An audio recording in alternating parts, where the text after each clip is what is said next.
অন্যদিকে জাতীয় ভোটার দিবসে পথে নামলো তৃণমূল। ক্যানিংয়ের জীবনতলা বাজারে মিছিল তৃণমূলের। ভোটাধিকার কেড়ে নেওয়ার চক্রান্তের অভিযোগ তুলেছে তৃণমূল। অভিযোগ তুলে প্রতিবাদ শওকত মোল্লার নেতৃত্বে এবং এই মিছিল ছবি দেখতে পাচ্ছেন আপনারা। এসআইআর এর সমস্ত বৈধ ভোটারদের নাম তুলতে হবে, এমনটাই দাবি তুলছে তৃণমূল। জবাব তোমায় দিতে হবে, গণেশ কুমার জবাব তোমায় দিতে হবে, নরেন্দ্র মোদী জবাব তোমায় দিতে হবে, অমিত শাহ জবাব। আজকে জাতীয় ভোটার রক্ষা দিবস।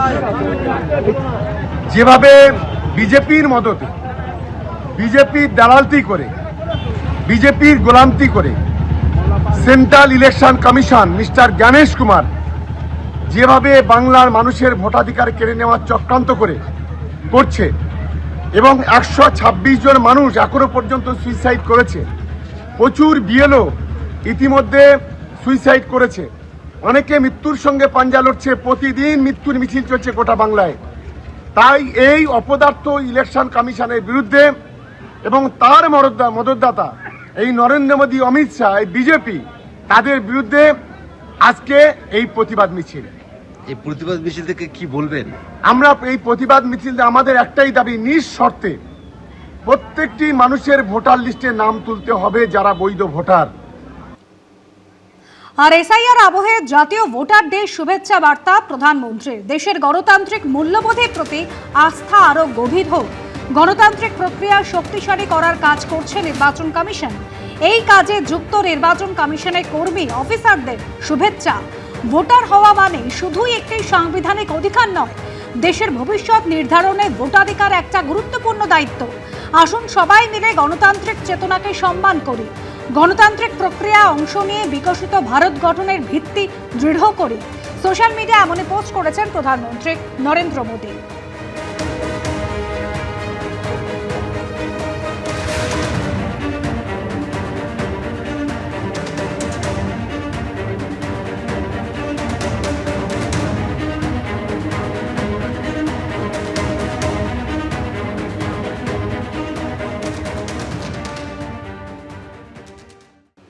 এসআইআর শুনানির পরও ইসিআই নেট পোর্টালে নথি আপডেট না হওয়ার অভিযোগ উঠেছে। আর এতেই নির্বাচন কমিশনের অনুমোদন প্রক্রিয়া ব্যাহত হওয়ার আশঙ্কা তৈরি হয়েছে। এই পরিস্থিতিতে একাধিক কড়া নির্দেশ জারি করল নির্বাচন কমিশন। পাশাপাশি বিএলওদের বিরুদ্ধে কর্তব্যে অবহেলা প্রমাণিত হলে সাসপেনশন থেকে শুরু করে এফআইআর পর্যন্ত হতে পারে বলে হুঁশিয়ারি দিয়েছে নির্বাচন কমিশন। এসআইআর আতঙ্কে কোথাও মৃত্যুর অভিযোগ, কোথাও এসআইআর এর কাজের চাপে বিএলও অসুস্থ হয়ে পড়েছেন বলে দাবি, কোথাও আবার বিএলওর ওপরই হামলার অভিযোগ উঠেছে। কোচবিহারের দিনহাটার গীতালদহের 6/278 নম্বর বুথের বিএলও মনোয়ার হোসেনের দাবি, শুক্রবার বিকেলে যখন তিনি স্থানীয় বাসিন্দাদের শুনানির নোটিশ দিচ্ছিলেন, সেই সময় তার উপর হামলা চালায় এক ব্যক্তি। এটা তো বিএলওর কাজ করে যদি এরকম প্রাণহানির আশঙ্কা থাকে তাইলে আমি লিখিত রিজিয়ন দিয়ে দিব যদি এর সঠিক কোনো প্রশাসনিক কোনো স্টেপ না নেয়। অন্যদিকে বীরভূমের সাঁইথিয়ায় এসআইআর এর কাজের চাপে এক বিএলও অসুস্থ হয়ে পড়েছেন বলে দাবি। বৃহস্পতিবার হাসপাতালে ভর্তি করা হয়েছে তাকে। এসআইআর এর কাজের জন্যই ব্লকে যাচ্ছিলাম, যেতে যেতে আমার শরীর অসুস্থ হয়ে যায়। আমি ব্যাক করে এসে আবার সাঁইথিয়া হসপিটালে ভর্তি হই এবং এসআইআর এর কাজ এখনও পর্যন্ত আমি যেভাবে করে যাচ্ছি প্রচুর লজিক্যাল ডিসক্রিপেন্সি বলে যে এটা আছে ওইটা প্রচুর ছেড়ে দিয়েছে এবং 700-800 সেটা আমার পক্ষে সম্ভব হচ্ছে না কাজটাকে কন্ট্রোল করা। এরই মধ্যে এসআইআর আতঙ্কে ফের মৃত্যুর অভিযোগ উঠেছে। কোচবিহারের মাথাভাঙার বাসিন্দা বছর 58 রহমান বস্তাদার। পরিবার সূত্রে খবর, এসআইআর শুনানিতে তার ছোট ছেলের ডাক পড়েছে। শনিবার বিএলওর বাড়িতে শুনানির নোটিশ আনতে গেছিলেন তিনি। সেখানে গিয়েই হঠাৎ করে মৃত্যু হয় তার। বাবা 2 দিন ধরে টেনশন করে, আজকে সকালবেলা আমাকে না বললে সাইকেল নিয়ে বিলের বাড়িতে গেছে। যাওয়ার পরে উনি যখন বলছে যে হ্যাঁ আপনার ছোট সেটের নামে নোটিশ আসছে, ওই তখনই টেবিলে মাথায় দিয়ে ব্রেন স্ট্রোক করে উনি চলে গেল দুনিয়া থেকে। দেখলাম যে ওনার ছেলের নামে আছে, তো লেখালেখি করতে হবে। তখন উনি কথাই বলতে বলতে মাথাটা ঠেকায় দিল টেবিলের উপরে। তখনই ধরে করলাম, বাড়ির লোককে ফোন করলাম, আসলো ওরা। এদিকে এরই মধ্যে এসআইআর শুনানির পরেও ইসিআই নেট পোর্টালে নথি আপডেট না হওয়ার অভিযোগ উঠেছে। এসআইআর এর শুনানি পর্ব চলছে, গুচ্ছ গুচ্ছ নথিপত্র নিয়ে সেখানে হাজিরা দিচ্ছেন বহু মানুষ, কিন্তু নির্বাচন কমিশনের পোর্টাল ইসিআই নেটে ভোটারের সেই তথ্য আপডেট না হওয়ার অভিযোগ উঠেছে। আর এতে নির্বাচন কমিশনের অনুমোদন প্রক্রিয়া অর্থাৎ কার নাম চূড়ান্ত ভোটার তালিকায় থাকবে আর কার থাকবে না সেই কাজ ব্যাহত হওয়ার আশঙ্কা তৈরি হয়েছে। এই আবহে বিএলওদের পাশাপাশি জেলা শাসক ও জেলা নির্বাচনী আধিকারিকদের উদ্দেশ্যে নির্দেশিকা জারি করল নির্বাচন কমিশন। মুখ্য নির্বাচনী আধিকারিকের জারি করা নির্দেশিকায় উল্লেখ করা হয়েছে, শুনানির দিনেই হিয়ারিং হেল্ড কলামে রিপোর্ট আপলোড করতে হবে। আনম্যাপড ও লজিক্যাল ডিসক্রিপেন্সি সংক্রান্ত যাবতীয় নথি রোজ আপলোড করতে হবে। এই সংক্রান্ত কোনো কাজ বাকি থাকলে তা 26শে জানুয়ারি সোমবারের মধ্যে শেষ করতে হবে। যাচাই প্রক্রিয়া সম্পূর্ণ হওয়ার সঙ্গে সঙ্গে নিষ্পত্তির নির্দেশ জারি করতে হবে। বিএলওরা সরকারের কর্মচারী, সরকার কাজ দিয়েছে, তার জন্য অধিক টাকা দেওয়া হয়েছে, বেতন দেওয়া হয়েছে। সারা ভারতবর্ষের কর্মচারীরা কাজ করতে পারে না, নির্বাচন কমিশন এনারা কেন করবেন না? সেন্সাস হলে কারা করে বা নির্বাচনের কাজ কারা করে, ভোটার লিস্ট থেকে আরম্ভ করে সব ওনারাই করেন। তো তারা যদি কোনো পার্টির প্রভাবে এসে কাজে অবহেলনা করেন তো তার বিরুদ্ধে সরকারি স্টেপ তো আসবেই, তার অবশ্যই হওয়া উচিত। গলতটা স্বীকার করছে না ইলেকশন কমিশন যে হ্যাঁ আমার এই প্রক্রিয়া, এই অ্যাপটাকে আপডেট করতে হবে, ঠিক করতে হবে। পুরো ঠেলে দিচ্ছে, অস্বীকার করছে। মানুষের অসুস্থতা এবং তাদের মৃত্যু যেমন অস্বীকার করলো, এসআইআরের মাধ্যমে যে আতঙ্ক হচ্ছে সেটাকে অস্বীকার করলো, সুপ্রিম কোর্টের রায়গুলোকে পুরোপুরি না মানা, এইভাবে আমরা দেখছি কাজটা।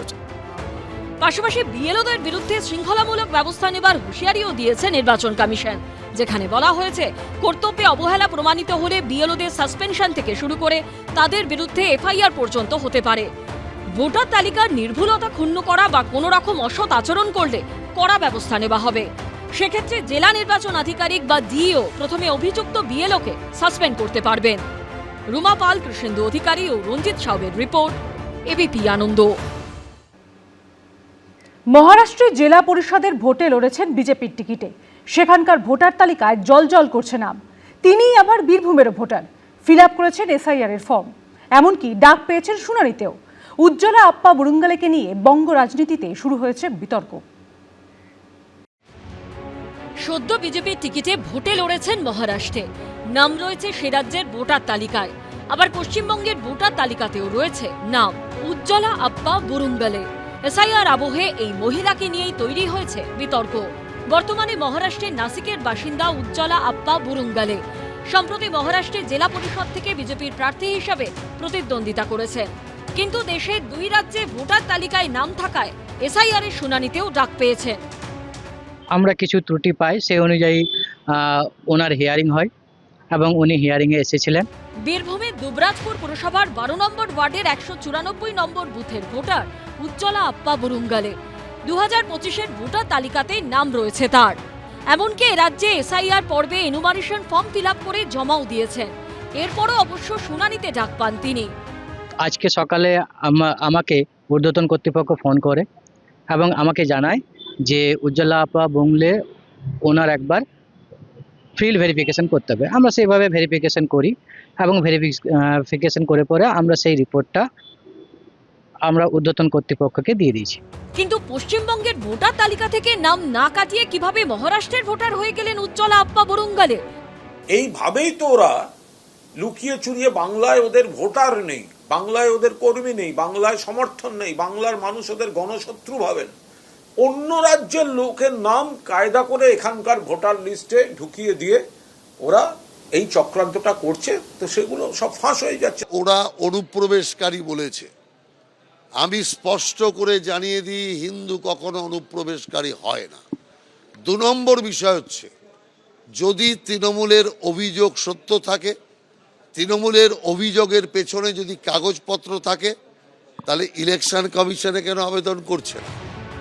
এসআইআর পর্ব যত এগোচ্ছে তত সামনে আসছে নিত্য নতুন বিষয়। ভাস্কর মুখোপাধ্যায়, কৃষ্ণেন্দু অধিকারী ও শিবাশিস মৌলিকের রিপোর্ট, এবিপি আনন্দ। এবিপি আনন্দ, এগিয়ে থাকে, এগিয়ে রাখে।